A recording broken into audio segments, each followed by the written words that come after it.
Et l'invité du 19-20 ce soir est Richard Ramos, député MoDem du Loiret. Bonsoir, merci d'être avec nous. Avec 41 de vos homologues députés, vous signez dans le JDD une tribune intitulée « Rouvrons les restaurants au déjeuner ». D'abord, avant de parler des restaurateurs, en quoi c'est nécessaire pour un salarié d'avoir un lieu adapté pour déjeuner le midi? Parce qu'aujourd'hui, pour beaucoup de gens en France, des hommes et des femmes, ils travaillent et le midi, on va recevoir par les livreurs un petit peu à manger et en même temps qu'on va manger, on va continuer à travailler, à répondre à des mails.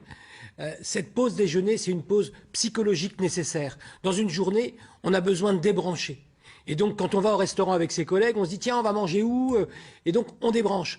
Et là, finalement, en mangeant sur son lieu de travail, eh bien, on ne débranche pas. Et puis, il y a tous ceux qui mangent à leur voiture. Et donc, ça, c'est pas admissible aussi dans une journée de travail. Il y en a même qui sont dans un camion et qui vont être à 20 cm l'un de l'autre et qui vont mettre plein de postillons l'un à l'autre.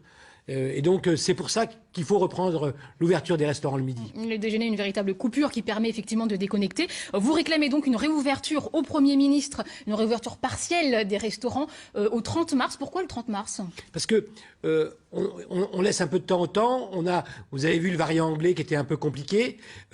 Et donc, on laisse à la fois du temps, mais surtout, il ne faut pas modéliser le système. Là où on est à Nice, où on ne peut pas le faire, il ne faut pas le faire. Mais là où on peut le faire, parce que qu'est-ce qui se passe? Vous avez des restaurants d'entreprise qui sont ouverts. Ça veut dire que celui qui a la chance d'être d'une très grosse société et qui peut aller manger au restaurant, pourquoi il n'aurait pas le droit si les mêmes gestes barrières ne sont pas respectés chez nos restaurateurs? Richard Ramos, chez nous aussi, les chiffres de l'épidémie augmentent dans tous les départements de notre région. L'Eure-et-Loir, voisine du Loiret, est aujourd'hui sous surveillance renforcée. Votre demande ne va-t-elle pas à contre-courant de la situation actuelle? Le problème n'est pas de savoir si on va à contre-courant ou pas.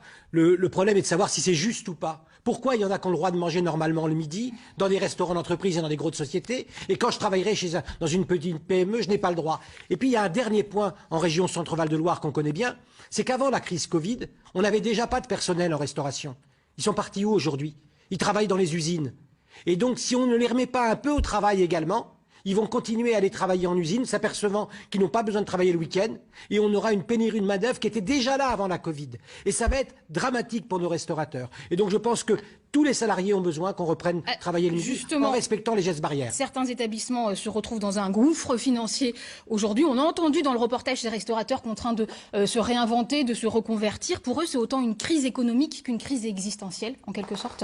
Mais oui, c'est le besoin d'exister dans son métier. Je crois que Nabil chez Narange l'a dit, j'ai besoin de continuer du lien avec ma clientèle. Et donc c'est à la fois ça, et puis oui, il va y avoir des dépôts de bilan. Et donc attention, la reprise économique, quand elle est possible, quand les gestes barrières qui ont été définis par l'État avec les restaurateurs sont possibles, il faut réouvrir nos restaurants. Est-ce que vous avez une idée chiffrée de la situation de la crise économique des restaurateurs dans la région Centre-Val de Loire, dans le Loiret? Une idée des dépôts de bilan peut-être? On dit qu'il pourrait y avoir jusqu'à 30% de dépôts de bilan. En Centre-Val de Loire comme ailleurs, sur les métiers de la restauration.